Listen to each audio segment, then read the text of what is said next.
Assalamualaikum warahmatullahi wabarakatuh. Salam guru penggerak. Tak terasa kita telah berada di penghujung modul 1, yaitu modul 1.4 tentang budaya positif.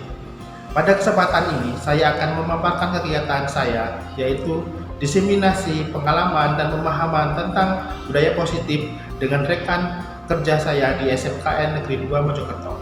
Oleh karena itu, perkenalkan, saya Boni Sugara Said, calon guru penggerak dari angkatan ke-6 dari Kota Mojokerto, Jawa Timur. Adapun latar belakang yang kegiatan yang saya lakukan adalah saya ingin membagi pengalaman dan berbagi informasi tentang budaya positif yang telah saya pelajari selama hampir 2 bulan belakang ini. Kemudian tujuannya adalah untuk yang pertama, untuk menciptakan siswa yang merdeka belajar dan mempunyai disiplin pribadi yang kuat. Adapun tujuan dari kegiatan saya adalah yang pertama, menciptakan siswa yang merdeka belajar dan mempunyai keyakinan disiplin diri yang kuat. Kemudian yang kedua adalah menumbuhkan sikap budaya positif dengan meyakini kebijakan kelas yang sudah mereka kesepakati dengan wali kelas mereka masing-masing. Kemudian tolak ukur dari keberhasilan kegiatan yang saya bikin adalah terbentuknya keyakinan kelas melalui kesepakatan kelas yang telah disusun bersama wali kelas di awal pelajaran tahun ajaran baru. Kemudian yang kedua adalah menjalankan keyakinan kelas itu dengan penuh rasa tanggung jawab.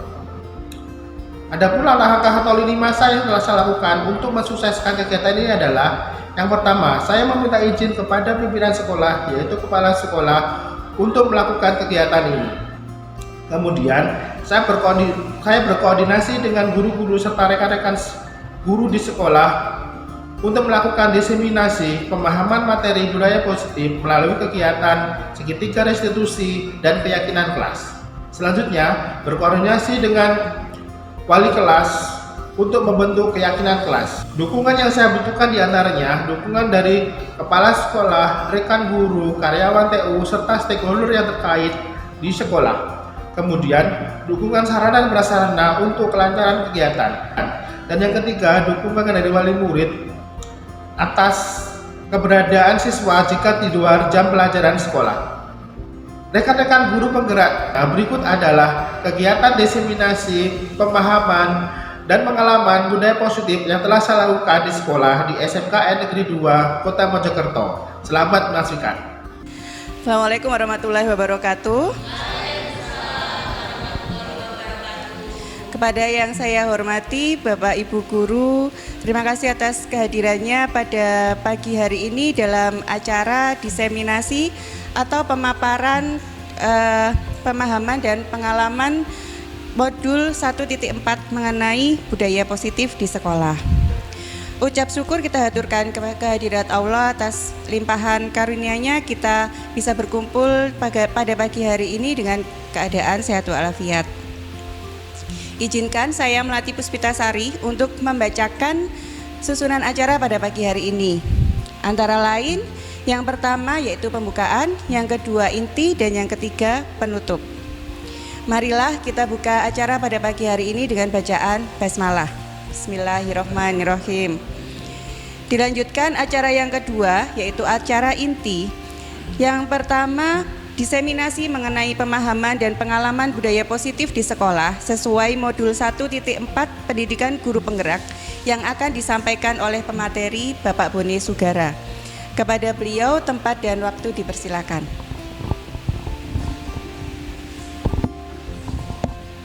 Terima kasih Bu Mel. Assalamualaikum warahmatullahi wabarakatuh. Pada pertemuan pagi ini sebelumnya perlu digarisbawahi bahwasanya saya berdiri di sini bukan menggurui.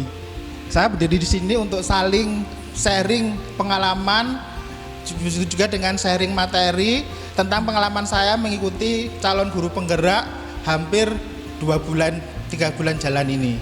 Ya, pada kesempatan pagi ini saya akan sosialisasi tentang pemahaman dan pengalaman penerapan budaya positif yang berlaku di sekolah kita tercinta, yaitu SMK Negeri 2 Mojokerto. Adapun nanti akan kita bahas selama hampir 1 jam ini diantaranya ada 6 pokok bahasan, diantaranya ada nilai kebajikan universal, kemudian ada disiplin positif, 5 kebutuhan dasar manusia, kemudian dilanjut motivasi, hukuman dan penghargaan, keyakinan kelas, serta yang terakhir adalah segitiga restitusi. Sebelum kita masuk ke materi inti ini, alangkah baiknya kita merenung sejenak. Ada beberapa pertanyaan pematik, di antaranya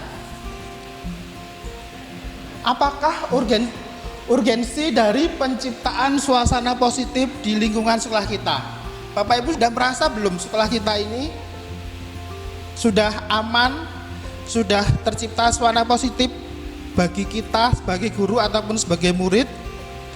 Nanti kita akan renungkan sama-sama. Kemudian yang kedua, bagaimana kita sebagai seorang pendidik dapat menciptakan suasana positif di lingkungan sekolah kita selama ini?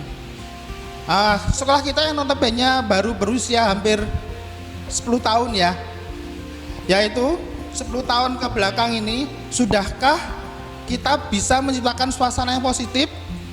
Itu nanti kita juga renungkan di akhir materi. Kemudian apa hubungannya antara menciptakan suasana yang positif dengan proses pembelajaran yang berpihak pada murid? Kemudian bagaimana penerapan disiplin saat di sekolah kita ini? Apakah sudah sesuai dengan keyakinan Bapak Ibu atau belum?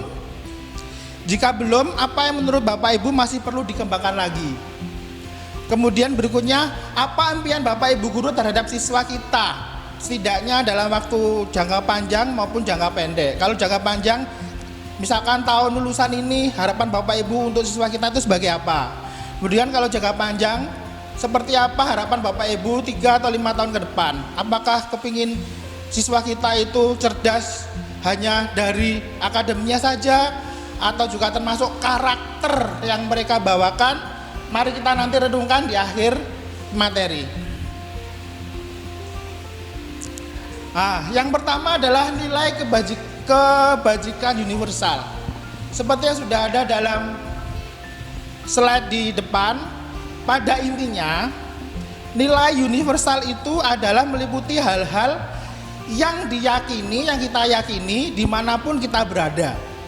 Karena sudah ada katanya universal, berarti semua orang, semua manusia, baik tinggal di desa, di kota, di Indonesia ataupun di luar negeri, semua meyakini bahwa ada nilai-nilai universal, diantaranya yang mempunyai arti yang sama, pengertian yang sama, persepsi yang sama. Di antaranya adalah keadilan, tanggung jawab, kejujuran, bersyukur, lurus hati, berprinsip, integritas, kasih sayang, rajin, komitmen, percaya diri, kesabaran, dan masih banyak lagi nilai-nilai positif yang belum disebutkan satu persatu.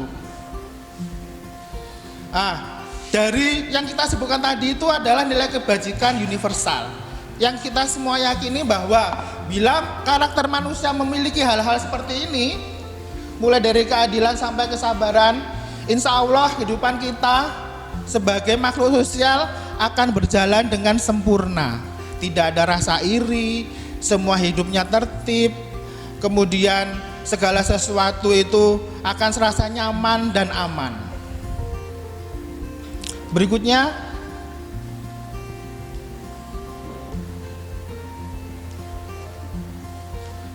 disiplin positif. Bapak Ibu semuanya, disiplin adalah sebuah kesadaran seseorang untuk mau dan mampu mengendalikan diri atau mematuhi norma yang ada di lingkungan sekitar ataupun yang berlaku pada diri kita sendiri. Dan ini biasanya disiplin itu sifatnya mengekang, mengikat. Jika dilanggar, pasti akan ada konsekuensinya, pasti akan ada imbal baliknya jika kita langgar. Kemudian, disiplin positif ini merupakan pendekatan untuk mendidik anak untuk melakukan kontrol diri dan pembentukan kepercayaan diri. Ini yang perlu kita garis bawahi. Kita sebagai pendidik harus memiliki sifat kontrol. Nanti akan kita bahas di slide berikutnya. Yang mana tujuannya adalah untuk membuat atau menciptakan lingkungan yang berbudaya disiplin positif. Tujuan dari disiplin adalah untuk membantu mengembangkan pengendalian diri, baik diri sendiri maupun pengaruh kita, hubungan kita dengan orang lain. Kemudian untuk membuang kebiasaan buruk dalam diri seseorang. Karena disiplin ini sifatnya mengikat, sifatnya memaksa, sifatnya mengatur, makanya akan diusahakan dapat membuang kebiasaan buruk dalam diri seseorang. Kemudian menciptakan keteraturan dalam diri seseorang. Karena tadi itu sifatnya mengatur, otomatis kehidupan kita akan selalu teratur kehidupannya, yang sehingga menciptakan keteraturan dalam diri seseorang. Kemudian dapat menciptakan prinsip agar seseorang dapat mencapai sasaran tertentu dalam hidupnya. Kalau hidup kita sudah teratur, otomatis goal atau tujuan hidup kita akan kita fokus untuk mewujudkannya. Hal ini akan menciptakan seseorang mencapai sasaran tertentu.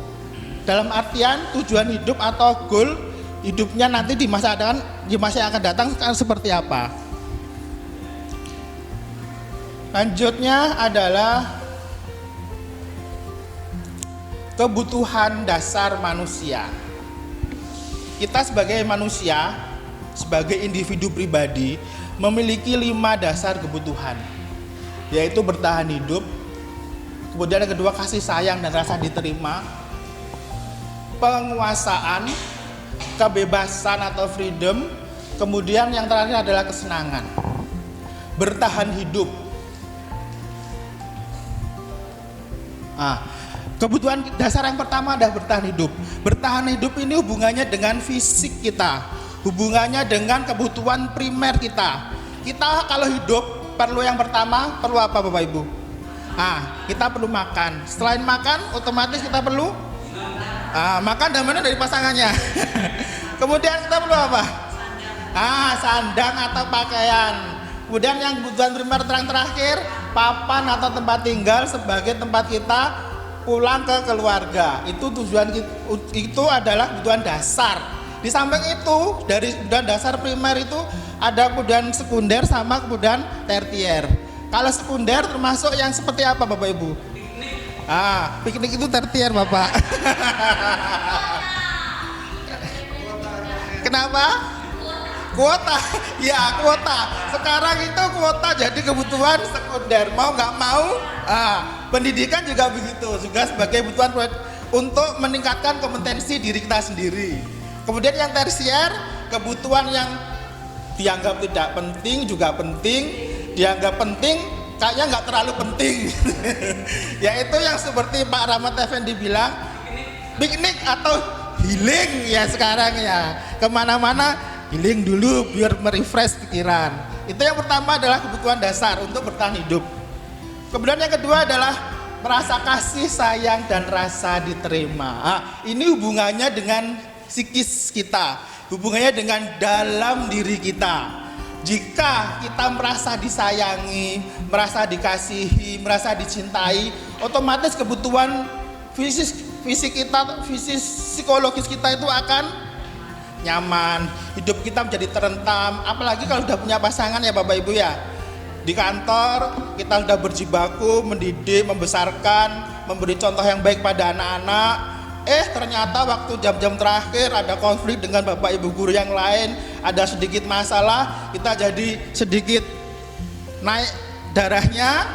Tapi kalau kita pulang ke rumah, kita ketemu dengan pasangan kita, anak kita, hati menjadi luluh kembali. Ya itu karena kita dikasih rasa empati, dikasih rasa kasih sayang. Benar nggak Bapak Ibu? Bapak Ibu sudah pernah merasakan semua hal itu kan? Ya, bagi yang punya pasangan. Bagi yang belum ya ditunggu ya, nanti kalau sudah ada. Ya, kita sama-sama mendoakan semoga teman kita segera mempunyai pasangan. Amin ya rabbal alamin. Penguasaan ini hubungannya dengan pengakuan atas kemampuan. Nah ini ini adalah hubungannya dengan jati diri kita Bapak Ibu. kita itu mempunyai kemampuan apa, kita mempunyai keterampilan apa yang perlu kita tunjukkan. Sebagai nanti kalau kemampuan kita sudah dihargai, dilihat, dilirik oleh seseorang yang mempunyai tanggung jawab lebih tinggi, pasti kita akan mendapat reward atau mendapat imbalan yang baik. Kemudian berikutnya adalah kebutuhan kebebasan. Dalam hal ini adalah kebebasan untuk memilih. Memilih dalam hal apa? Banyak sekali ya. Nanti di 2 tahun lagi kita mempunyai hak pilih untuk memilih pimpinan kita yang paling tinggi, Bapak Presiden. Itu nanti masih terlalu jauh 2 tahun lagi. Yang paling utama adalah kita memilih untuk mau dibawa kemana hidup kita ini, mau yang baik atau mau yang buruk. Itu merupakan kebutuhan dasar dari kebebasan.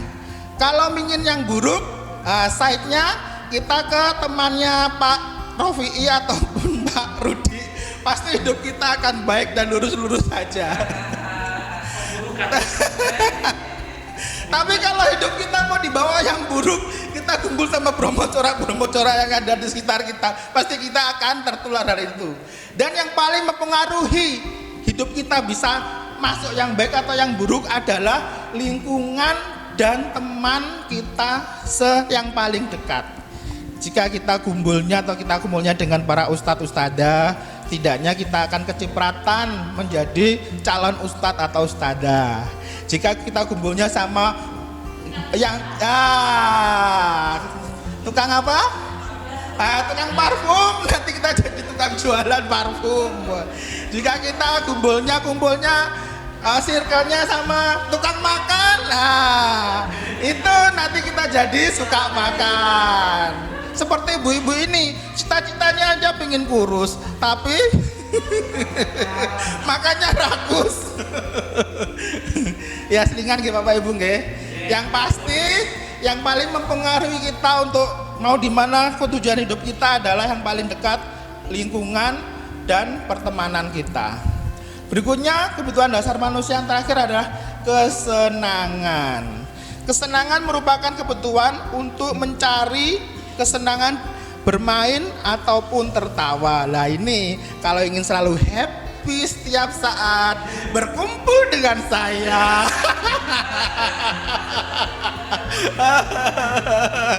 Kita selalu membawa keceriaan dimanapun kita berada. Walaupun kantong kosong, walaupun TPP belum cair, tapi kita tetap ceria. Betul gak Bapak Ibu?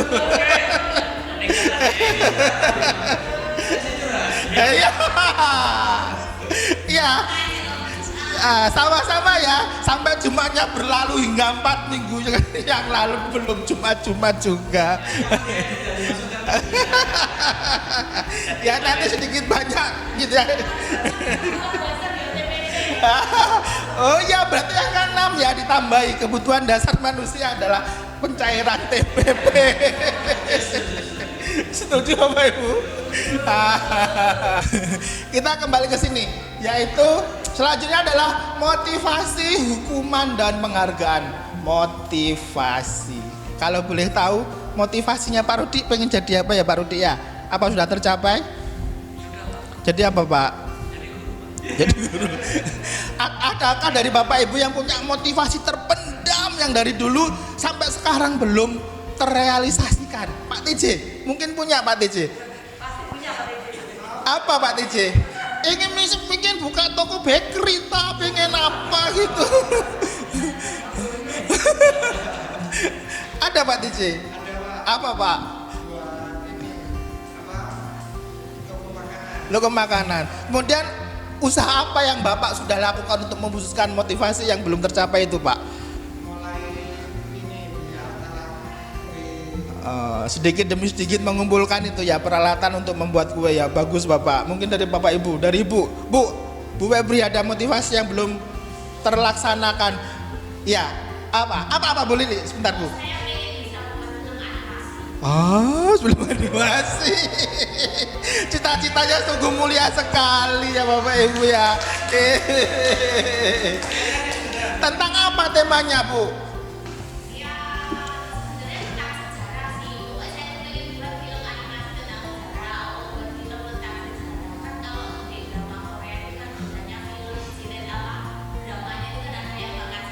Iya. Di Indonesia kan sekarang nggak ada, zaman dulu ada. Oh itu seperti yang cenderung fiksi ya Afrika malah seperti itu. Saya nggak mau, saya pengennya itu yang para kerajaannya.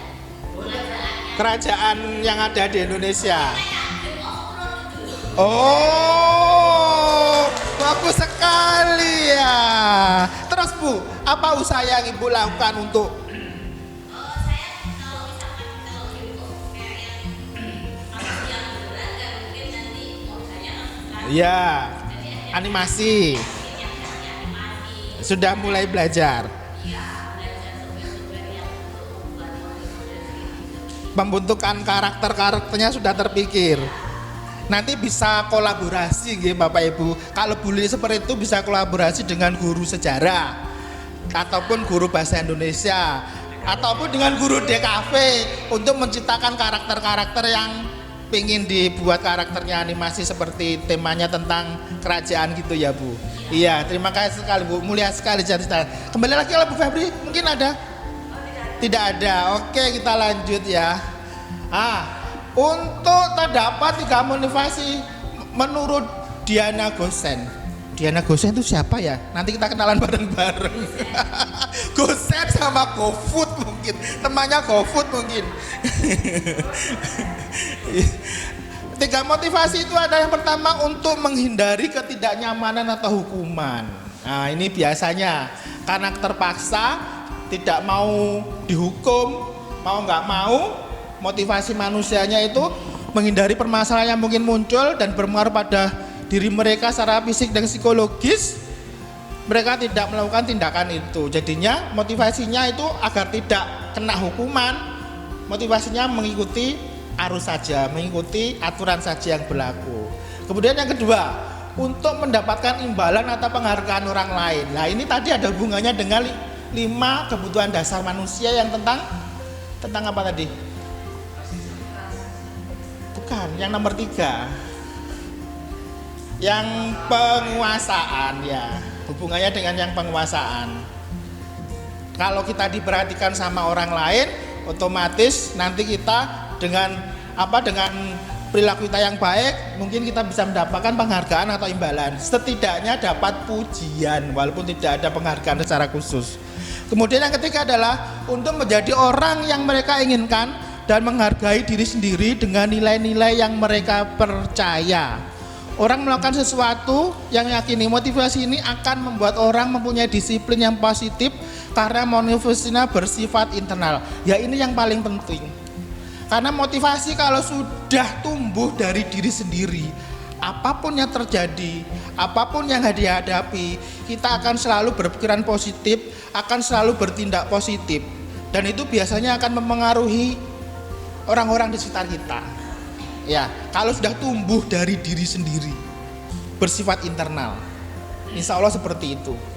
Bukan begitu Pak Rofi? Iya, sebagai Pak Ustadz kan biasanya ngasih tauziah, pasti banyak sekali itu apa? Ustadz apa sih ini? Masih. Kok klien sih? Pasti banyak umatnya. Pasti banyak santrinya ya Pak Rafi ya. Jika tampangnya ada sudah seperti ini, kemudian memberikan tauziah yang baik, apapun yang keluar dari mulutnya pasti ucapan yang baik, berkah dan doa, pasti santri-santrinya akan termotivasi dengan kehidupan yang positif juga. Amin. Semoga kita juga bisa menjadi seperti Pak Rofi nggih Bapak Ibu nggih. Berikutnya adalah hukuman dan penghargaan. Nah, kalau hukuman adalah tindakan yang diberikan imbal balik karena kita melakukan kesalahan atau pelanggaran, tapi kalau penghargaan itu adalah diberikan karena kita mendapatkan pengakuan atau prestasi dari orang lain. Ya, tanda kutipnya atau yang perlu digarisbawahi adalah penghargaan itu dari orang lain. Kalau dari diri sendiri itu namanya self reward, sahabat anak zaman sekarang itu namanya healing. Self rewardnya ya shopping. Karena saya sudah selesai semester ini, saya besok akan shopping di Louis Vuitton. Misalkan seperti itu. Namun dari penghargaan pun ada sisi positif dan ada sisi negatifnya. Sisi negatifnya adalah siswa akan memiliki anggapan bahwa aku sing paling jos, aku sing paling pinter, aku sing paling apik, aku sing paling ganteng, aku sing paling ayu. Itu dari segi negatifnya. Terus kemudian karena sudah beranggapan aku yang wow, yang paling, menganggap teman yang lain itu menjadi remeh-temeh, bagaikan butiran debu di laut yang luas.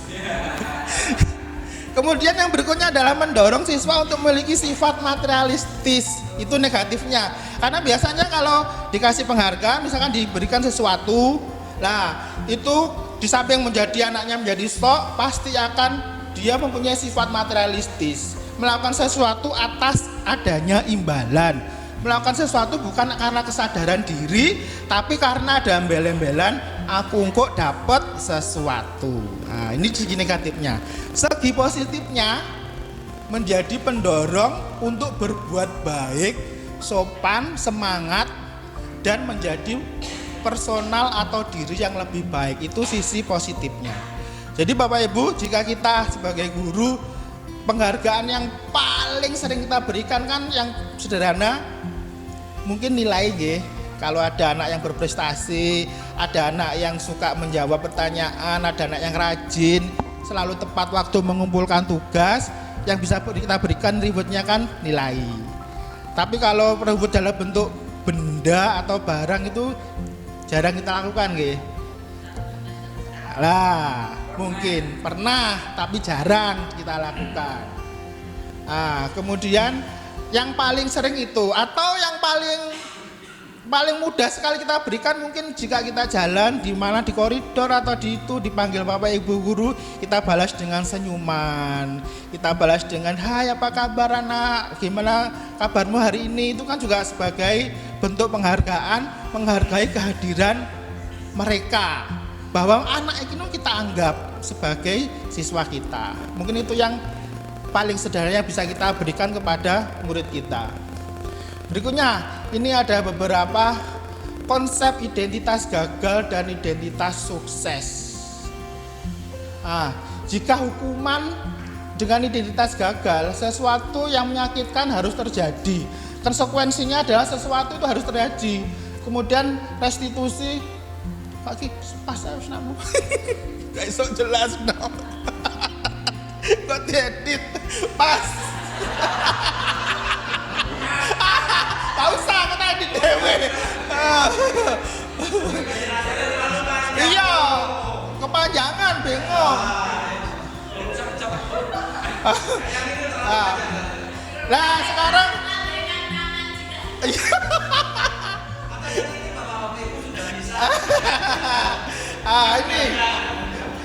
ini berikutnya kita main tebak-tebakan. Apakah ini termasuk hukuman atau konsekuensi? Yang pertama, mencatat 100 kali dalam buku kalimat saya tidak akan terlambat lagi karena terlambat sekolah. Hukuman, iyalah hukuman pastinya ya. Lari mengelilingi lapangan basket 2 kali karena terlambat hadir di sekolah. Hukuman. Siapa biasanya saya ngasih hukuman? Membersihkan coretan yang dibuat di meja tulis. Konsekuensi.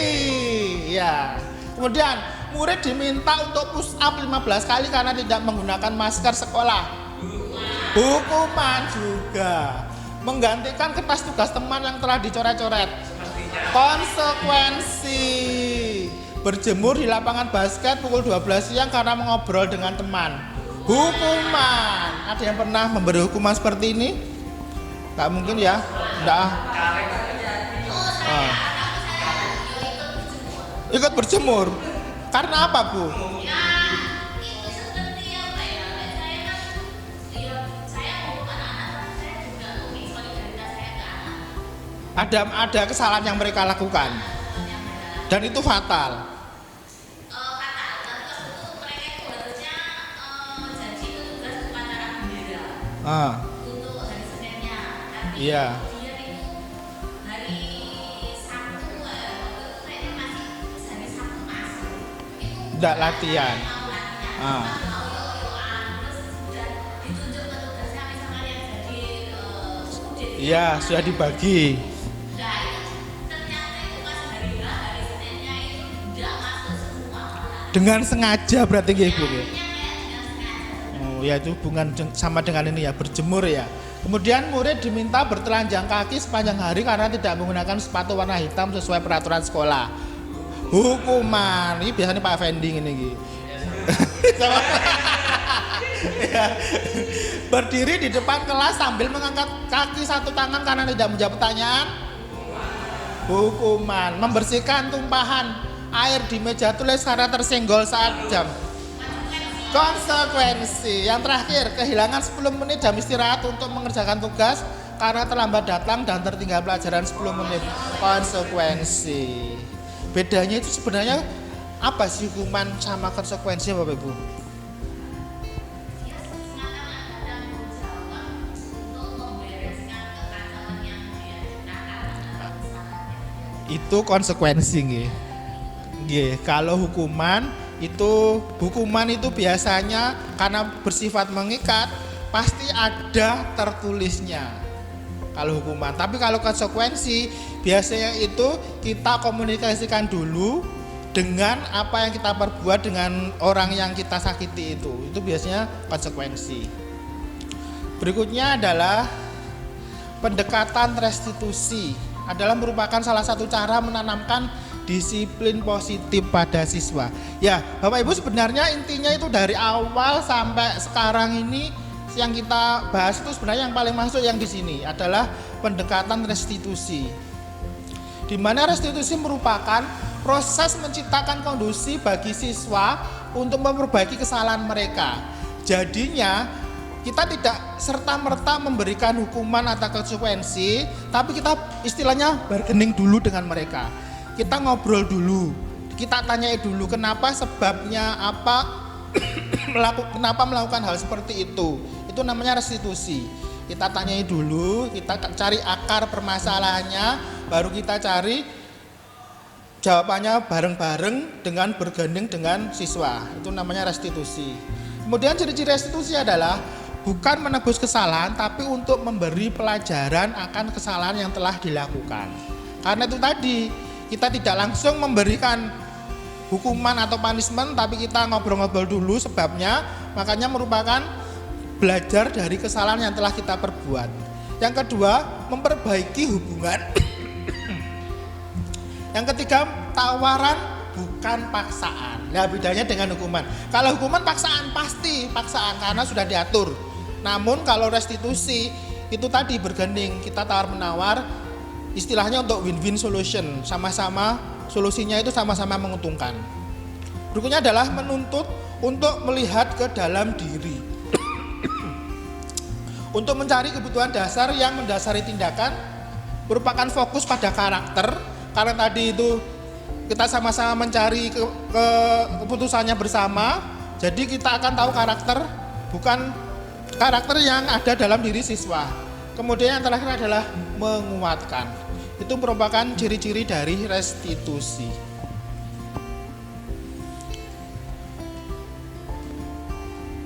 Ini ada contoh kasus. Siswa sering tidak mengerjakan soal karena berbagai macam alasan. Jika kita sebagai guru yang penghukum, maka adalah guru akan menghukum siswa melakukan sesuatu yang siswanya tidak nyaman untuk melakukannya, untuk dilakukan. Itu dari hukuman. Kemudian guru akan marah. Reaksi kita sebagai pendidik jika menghukum dengan kasus ini, siswa sering tidak mengerjakan soal karena tidak berbagai alasan. Menghukum, kemudian guru akan marah. Namun jika merupakan konsekuensi adalah guru akan meminta siswa untuk mengerjakan di lain waktu dan di lain tempat. Intinya tagihannya harus selesai. Itu hubungannya dengan konsekuensi. Tapi kalau restitusi, guru dan siswa kita duduk bersama, kemudian kita menanyakan keyakinan atau kesepakatan yang telah kita sepakati bersama, kemudian menyelesaikan masalah itu berdasarkan kesepakatan bersama, win-win solution. Guru akan bersifat terbuka sehingga efeknya siswa itu akan respect pada guru yang seperti itu. Beda dengan hukuman. Kalau hukuman siswa tidak menjadi respek, malah siswa itu melakukannya karena terpaksa dan karena takut. Nanti ada contoh lagi yang lain. Nah, sekarang kelima, posisi kontrol guru. Itu ada yang sifatnya penghukum, kemudian ada yang membuat rasa bersalah, ada yang sebagai teman, ada yang sebagai pemantau, dan juga yang paling puncak adalah sebagai manajer. Jika kita sebagai penghukum, ada kasus lagi, Denny tidak memakai atribut lengkap saat upacara bendera. Hal ini kan sering sekali dilakukan oleh siswa kita kan ya. Kalau hari Senin dan hari Rabu ataupun upacara pada hari-hari besar yang lainnya, jika kita memposisikan diri sebagai penghukum, biasanya kalau saya deng biasa seperti itu. Tapi kalau di sini sambil menghardik dengan nada tinggi, "Hei Denny, patuhi aturan, cepat berdiri di samping barisan karena atributnya tidak lengkap." Itu sifatnya guru sebagai seorang penghukum. Gurunya pasti akan menghukum siswanya. Namun jika sebagai membuat rasa bersalah, harus berapa kali saya peringatkan kamu Denny, tetap saja kamu ulangi. Saya merasa kecewa akan sikapmu hari ini. Ini kita sebagai memposisikan diri sebagai pembuat rasa bersalah. Karena kita ngobrolnya seperti ini dengan tone atau nada yang sama, yang enak didengar, anak itu akan mempunyai rasa bersalah. Iya, ternyata hari ini karena saya tidak memakai atribut lengkap, sehingga saya membuat kecewa bapak guru ini atau ibu guru ini. Itu jika kita sebagai pembuat rasa bersalah. Namun kalau kita sebagai teman, sambil pundaknya ditepuk, ayolah Dani, yang tertib, masa selalu diingatkan setiap kali kamu upacara harus diingatkan harus pakai atribut, ayolah. Kemudian buat bapak bangga, walaupun hanya 1 hari, setidaknya kamu harus mempunyai pakai seragam atribut yang lengkap untuk upacara. Nah itu memposisikan diri sebagai teman. Beda lagi nggih. Kemudian kalau sebagai pemantau, hanya dilihat dari jauh saja. "Hei Denny, kamu sudah melanggar, ayo kembali ke barisan. Ayo, kamu konsekuensinya seperti apa?" Nah, seperti itu. Namun kalau sebagai manajer, ini yang paling puncak posisi kontrolnya, bapak atau ibu guru pasti akan mengatakan, "Denny, apakah kamu tahu kesalahanmu hari ini?" Sambil kita ngobrol bareng-bareng, boleh duduk bareng ataupun duduk di gazebo, sambil kita ngobrol. Ini nanti bunga dengan restitusi. "Denny, apakah kamu tahu kesalahanmu hari ini? Jika tahu, apa tindak kamu untuk menyelesaikan atau memperbaiki kesalahan ini?" Nah, ini kita memposisikan diri sebagai manajer. Nah, harapan kita sebagai guru, dari kelima posisi kontrol ini kita bisa masuk ke level manajer harapannya. Namun kalau tidak bisa, setidaknya kita usahakan sebagai teman ataupun rasa bersalah. Tapi kalau sebagai penghukum, pasti siswa itu akan melaksanakan apa yang diperintahkan, namun melakukannya karena terpaksa atau melakukannya karena takut akan dihukum akan lebih berat lagi. Biasanya seperti itu. Setuju nggak Bapak Ibu?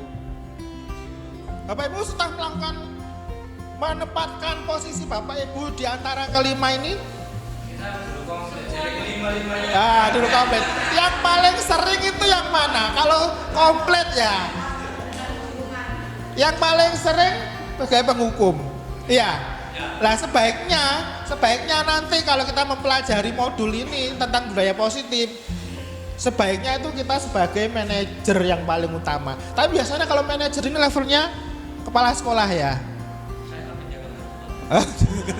Maksudnya gimana Pak Rudi? Ya saya akan menggunakan yang sebagai penghukum karena posisinya saya kan di teknis sehingga untuk level manajer pada tingkatan anak yang memang membutuhkan disiplin yang dalam artian lebih tegas, itu saya lebih memilih sebagai penghukum. Jadi partisi saya ambil yang itu. Nah itu bagaimana supaya nanti saya bisa berubah menjadi level manajer sehingga saya misalkan tidak perlu ngomong, tidak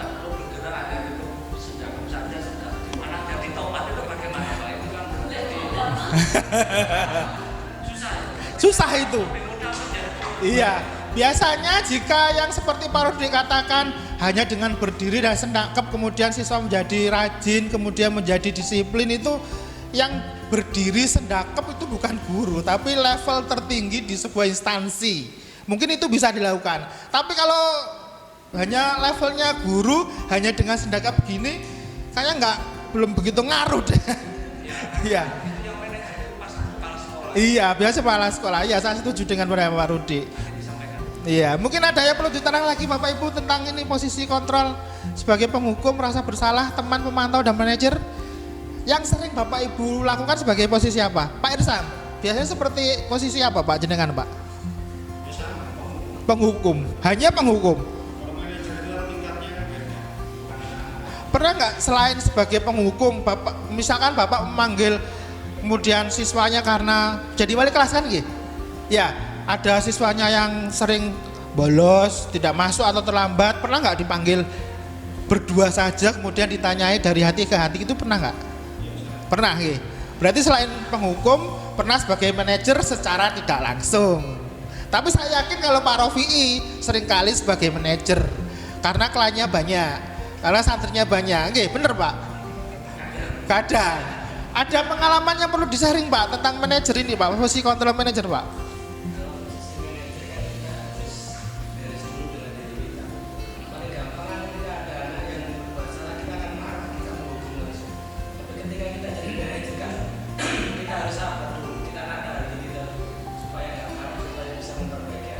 Lah, seperti ya ini nanti kita harus menata diri dulu. Ini nanti masuk ke sini.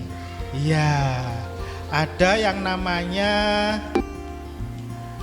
segitiga restitusi. Nanti ini yang terakhir. Ini nanti ada hubungannya jika kita mau menjadi seorang manajer, itu setidaknya kita harus melakukan segitiga restitusi. Ini nanti sebentar lagi. Sebelumnya jadi bisa disimpulkan kita sebagai guru itu sudah menerapkan kelima posisi kontrol ini ya, tanpa kita sadari. Baik sebagai penghukum, rasa bersalah, teman, pemantau, maupun manajer. Tanpa kita sadari, kita semua sebagai guru kesimpulannya sudah pernah melakukan. Tapi proporsi mana yang paling besar dan mana yang paling kecil tidak kita sadari. Oke. Lanjutnya adalah keyakinan kelas. Keyakinan kelas merupakan nilai atau kebaikan prinsip yang disepakati secara universal. Orang akan lebih semangat atau tergerak untuk melaksanakan keyakinan daripada hanya mengikuti aturan. Setuju nggak Bapak Ibu? Jika kita sudah meyakini akan sesuatu, kita akan secara nggak sadar kita akan melakukan apa yang kita yakini. Setuju nggih? Ya. Dan kita akan tergerak untuk mengikuti aturan jika itu baik. Kemudian bagaimana pembentukan keyakinan kelas?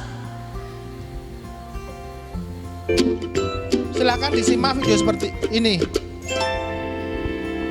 Panduan menyusun kesepakatan atau keyakinan kelas. Halo, Bapak Ibu calon guru penggerak. Video ini akan menampilkan 6 panduan yang dapat diterapkan dalam menyusun kesepakatan kelas. Mari kita simak bersama. Izinkan murid untuk menyampaikan masalah yang dihadapi saat ia berada di kelas dan harapan kelas yang membuatnya nyaman. Hal ini bisa dilakukan secara individu, berkelompok, atau dari survei kelas. Seperti apa kelas impianmu? Ceritakan kelas impianmu. Bagaimana kondisi kelas, teman-temanmu, dan guru impianmu? Kelas yang seru. Bertanyalah harapan tentang kelas. Apa yang murid harapkan tentang kondisi kelas, tentang gurunya, dan teman-teman di kelas. Kemudian tulis hasil diskusi tersebut di papan atau dalam poster. Hal ini memberi kesempatan murid dilibatkan dalam mengatur kelas. Cara ini menjadi lebih efektif dibandingkan hanya memberitahukan hal apa saja yang dilarang dilakukan. Lebih baik keyakinan Menurut kelas kalian, itu tertulis. apa yang harus kita semua lakukan untuk mencapai kelas impian kita? Lakukan diskusi untuk mendapatkan umpan balik dari murid. Perjelas tentang kesepakatan kelas. Penting jika kesepakatan kelas berisi aturan yang murid percaya dan bisa dilakukan, baik sebagai individu maupun dalam kelompok. Pastikan bahwa semua daftar memang diperlukan dalam proses belajar mengajar. Jika ada yang terlewati, pandu murid untuk menambahkan tujuan lain yang terlupakan atau menghapus tujuan yang tidak utama. Buatlah poster atau tabel yang menampilkan kesepakatan kelas yang disetujui di akhir. Kesepakatan kelas dibuat dapat berupa panduan tingkah laku, berupa kata yang positif. Misalnya, jangan berlari, berubah menjadi berjalan dengan hati-hati. Berjalan dengan hati-hati. Hindari kata jangan dan dilarang. Ini seperti parenting Pada ya poin Bapak Ibu. pertama, Kalau murid parenting sepakat hindari saling kata mendengarkan jangan. antara guru Hampir dan sama. murid. Guru bisa menuliskan berupa gambaran tingkah laku yang diharapkan dari kesepakatan. Misalnya, kami guru dan murid yang saling menyayangi. Buatlah penekanan pada sifat positif dalam kesepakatan kelas Penekanannya tersebut, saling menyayangi. yaitu saling menyayangi. Pada poin kedua, murid sepakat. Murid aktif dan semangat saat belajar. Guru bisa menuliskan berupa gambaran tingkah laku yang diharapkan dari kesepakatan. Misalnya, kami murid yang semangat belajar. Buatlah penekanan pada sifat positif dalam kesepakatan Semangat kelas tersebut, belajar. yaitu semangat. Pada poin ketiga, murid sepakat saling membantu jika ada yang mengalami kesulitan. Guru bisa menuliskan berupa gambaran tingkah laku yang diharapkan dari kesepakatan. Misalnya, kami murid yang peduli dengan teman-teman.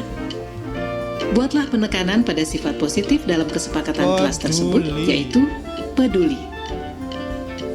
Pastikan jumlah poin kesepakatan kelas tidak terlalu banyak, sehingga mudah dipahami dan dilakukan murid. Untuk menciptakan rasa memiliki, beri waktu bagi semua murid untuk menandatangani atau memberi nama ataupun tanda pada poster kontrak kesepakatan. Guru juga perlu memberikan tanda tangan. Letakkan poster kontrak kesepakatan di bagian kelas yang terlihat oleh semua murid dan guru. Perhatikan umur perkembangan murid. Untuk murid PAUD, bisa memberikan cap tangan untuk tanda menyepakati kesepakatan kelas. Lakukan refleksi secara rutin terkait kontrak kesepakatan kelas yang sudah disusun. Tanyakan siswa terkait perkembangan penerapan aturan dan tentukan apakah ada hal yang perlu diubah atau diperbaiki. Apakah kesepakatan kelas ini sudah bisa dilakukan? Sudah Bu, tapi kadang masih ada yang suka ngobrol. Ayo kita diskusikan lagi mengapa hal ini sulit dilakukan. Baik Bu. Lakukan proses ini terutama saat pertama, awal tahun ajaran baru. Kedua, saat ada murid yang melakukan hal yang tidak sesuai kesepakatan. Ketiga, sebelum menjalankan aktivitas baru. Keempat, ketika awal masuk sekolah setelah libur panjang.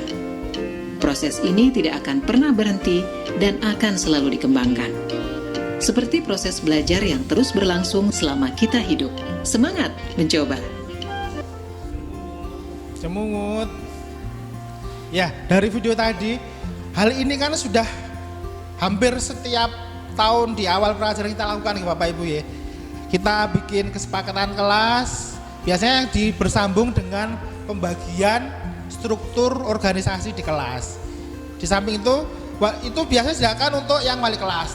Tapi untuk yang Bapak Ibu guru mapel, biasanya di awal pelajaran di tahun ajaran baru itu kita bikin kesepakatan. Jika ini seperti ini, harus seperti ini. Nah itu merupakan kesepakatan bersama dan harus kita laksanakan, kita patuhi. Berikutnya adalah segitiga restitusi. Nah, seperti yang tadi Pak Rofi'i katakan bahwasanya kita sudah pernah melakukan semua kontrol guru, mulai dari penghukum sampai manajer, namun tidak kita sadari. Nah, untuk kita bisa sampai ke level manajer, biasanya kita menggunakan ini, segitiga restitusi. yang diawali dengan menstabilkan identitas, kemudian menanyakan validasi tindakan yang salah, dan menanyakan keyakinan atau kesepakatan kelas yang telah disepakati bersama. Contoh yang digunakan adalah kalimat yang digunakan, jika kita menstabilkan identitas, kita akan bertanya pada murid kita seperti ini. Berbuat salah itu tidak apa-apa nak, berbuat salah itu nggak apa-apa mbak, mas, kita juga pernah melakukan.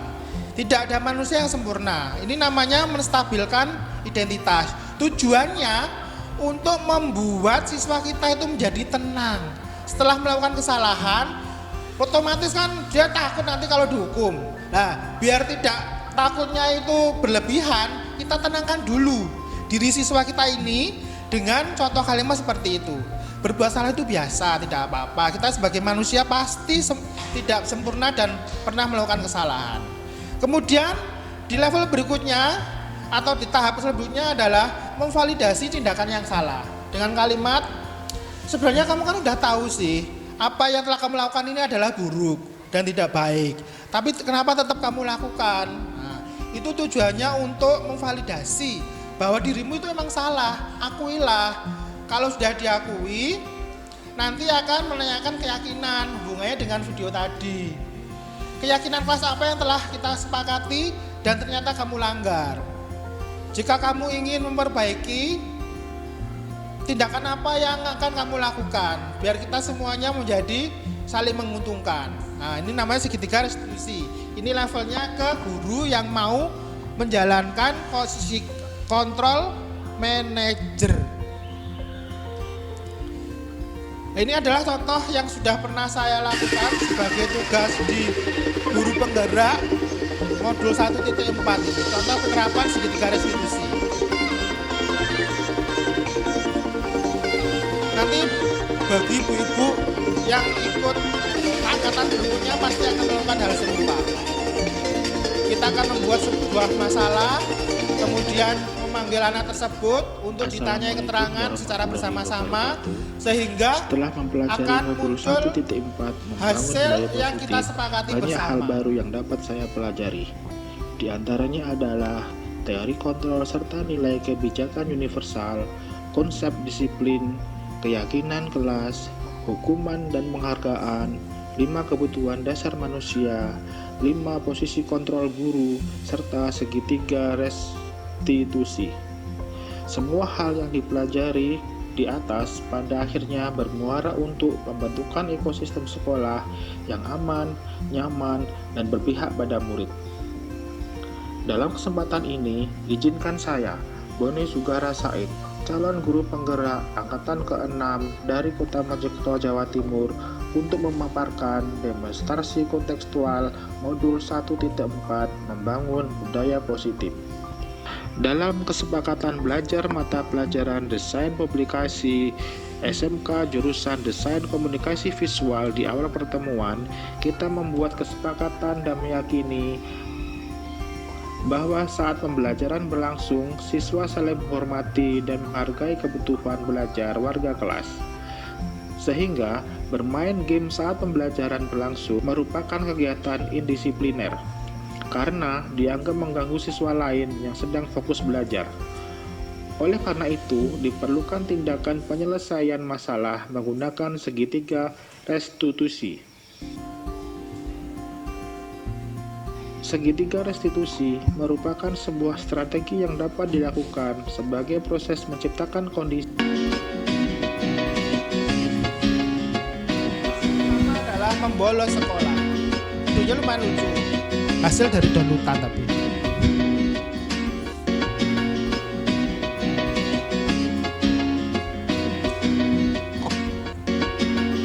Ini bukan siswa kita Bapak Ibu. Ini download. tapi temanya sama. Saat pelajaran, kemudian mereka bolos.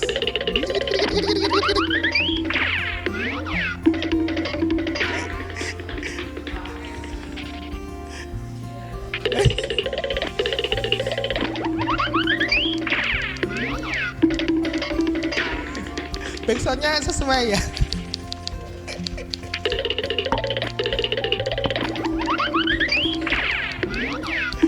tingkat 3.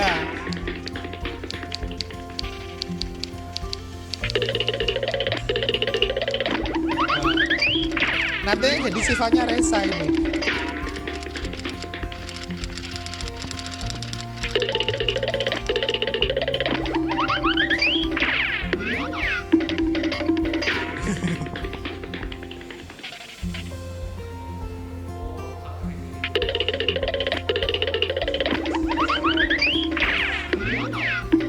Kurang tinggi pagernya ya Pak.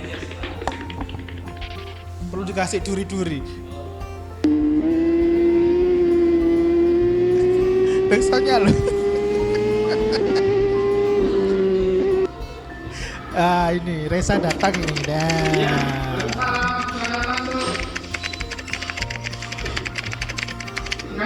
Oh, bukan saya Ega sih. Bukan Resa, Ega. Apa kabar Kak? Alhamdulillah baik Pak. Ega, Ini mencoba memposisikan diri sebagai kamu manajer. tahu kenapa kamu ada di Mencoba. sini sekarang? Nggak tahu Pak. Kemarin saya lihat kamu waktu di tengah-tengah pelajaran sekitar agak siangan jam 12 itu kamu tidak masuk pelajaran saya ya. Kenapa ya? Padahal di pagi hari saya kamu ganti saat masuk kelas, tapi setelah itu kok tidak ada. Mana kamu? Benar Pak, saya tidak ikut pelajaran Bapak, tapi bukan hanya saya Pak, ada beberapa teman yang lain yang juga tidak masuk Pak. Oh, banyak ternyata ya. Nah, di sini Bapak tidak akan mencari pembenaran. Bapak di sini hanya ingin membantu permasalahan agar masalah ini atau situasi ini dapat terselesaikan. Kata tentang memvalidasi. Kalau boleh tahu, kira-kira apa penyebab kamu kemarin membolos di pelajaran saya ya? Saya membolos karena ikut teman Menstabilkan saya, Pak. dulu, Ya, baru saya memvalidasi kompak. kesalahan. Ditambah lagi saya dan teman-teman yang lain belum selesai mengerjakan tugas terakhir itu Pak, membuat poster tentang man and action figure, sehingga kami memilih untuk membolos saja. Waduh, kenapa yang kamu lakukan ya? Meskipun belum selesai kamu mengerjakan tugasnya, bukan berarti kan kamu boleh tidak masuk, boleh membolos. Ya, kamu tahu kan? Apalagi temanku tidak lebih dari satu. Itu namanya membolos berjamaah itu ya. Apakah kamu ingat? Nah, ini perjanjian tahap yang terakhir. kelas kita yang sudah kita sepakati bersama di awal pelajaran kemarin. Menanyakan keyakinan kelas. Masih ingat kan ya? Apa itu? Disiplin dan bertanggung jawab. Masih ingat kan? Menurut kamu, orang yang berdisiplin sama yang bertanggung jawab yang seperti apa ya Kak? Orang yang disiplin itu orang yang senantiasa menaati peraturan yang berlaku. Sedangkan orang yang bertanggung jawab berarti orang yang melakukan tugasnya dengan baik Pak. Itu ingat. Nah, sekarang untuk memperbaiki kesalahanmu ini, apa yang bisa kamu lakukan? Ya Pak, saya akan meminta maaf kepada teman di kelas serta kepada Bapak. Saya berjanji tidak akan mengulangi perbuatan ini lagi Pak. Saya juga akan mengajak teman-teman yang lain untuk senantiasa menjadi perjanjian kelas Pak, yaitu disiplin dan bertanggung jawab. Sekali lagi saya mohon maaf Pak. Baiklah, permohonan maaf dari kamu akan saya terima, tapi ingat, jangan diulang kembali, serta kamu ajak juga teman-temanmu tadi sesuai dengan apa yang kamu janjikan kepada Bapak. Nanti akan Bapak terus pantau kelakuanmu setelah hari ini. Ya, Pak. Terima kasih ya Pak. Iya, sekarang kembali kelas. Iya, silakan kembali kelas. Terima kasih Pak. Terima kasih. Waalaikumsalam. Ya, dalam video tadi sudah tergambar tentang tahapan segitiga restitusi. Yang pertama, menstabilkan identitas. Tadi kan videonya mengatakan kalau berbuat salah itu biasa. Saya juga pernah mengalami seperti itu. Namun dilanjut langsung validasi tindakan yang salah. Walaupun kamu belum selesai mengerjakan tugas, tapi bukan berarti kamu boleh untuk membolos. Itu merupakan validasi tindakan yang salah. Kemudian tahap yang terakhir menanyakan keyakinan.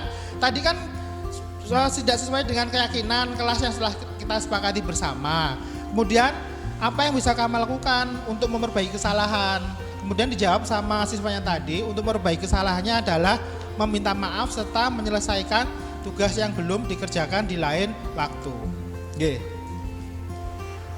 Nah, untuk sebagai penutup, dalam penerapan program disiplin positif, hendaknya guru memiliki standar kepribadian profesional dan sosial yang baik, sehingga mampu merefleksi pada posisi kontrolnya, yaitu sebagai manajer yang diharapkan untuk menuntun siswa menjadi insan yang mandiri, merdeka, dan bertanggung jawab. Bapak Ibu sekalian, mungkin ini saja yang bisa saya sampaikan. Ternyata waktunya tidak terasa, sudah hampir 1 jam lebih, nggih. Jika Bapak Ibu ada yang perlu ditanyakan, monggo dengan terbuka akan saya jawab jika saya mau menjawabnya. Terima kasih.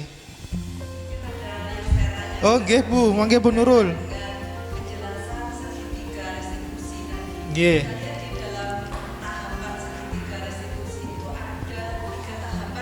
Ya benar, ada 3 tahapan.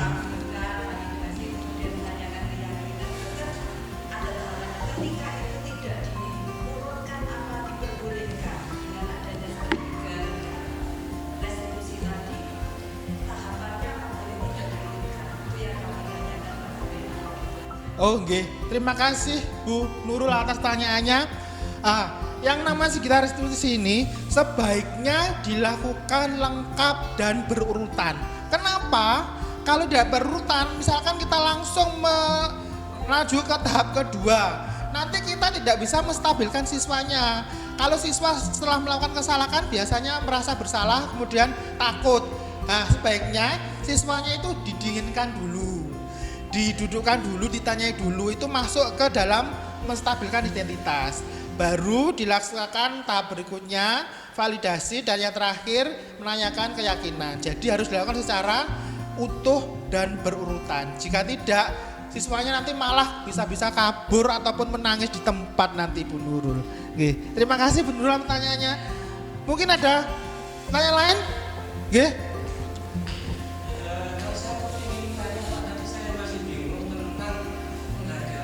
Penghargaan.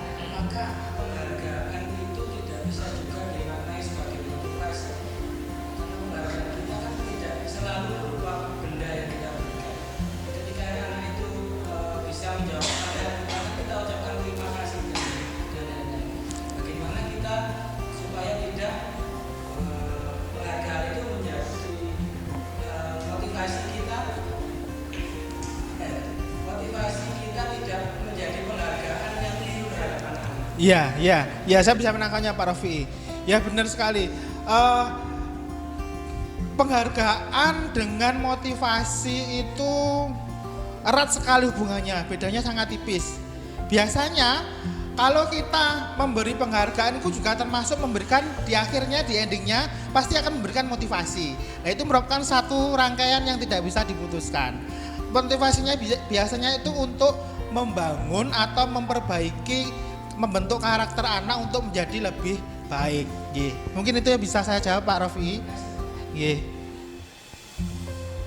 Selanjutnya saya kembalikan lagi ke Bu Moderator. Terima kasih. Bapak Ibu terima kasih atas perhatiannya selama ini. Sebagai refleksi adalah kesimpulan yang dapat kita tarik dari pertemuan pada hari ini adalah sebaiknya kita sebagai guru itu bisa memposisikan diri sebagai posisi kontrol, baik sebagai penghukum, rasa bersalah, teman, maupun yang terakhir adalah sebagai manajer, di mana kita menempatkan posisi kontrol ini disesuaikan dengan kondisi dan situasi yang kita hadapi saat itu. Jadi kita tidak bisa memaksakan posisi kontrol apa yang kita berikan kepada anak, namun dilihat dulu kondisinya. Kalau memang memungkinkan bisa kita sebagai penghukum, tapi kalau memang sangat memungkinkan kita bisa sebagai seorang manajer dengan menggunakan konsep segitiga restitusi. Mungkin hanya sekian yang bisa saya sampaikan. Akhirul kalam, terima kasih. Wassalamualaikum warahmatullahi wabarakatuh.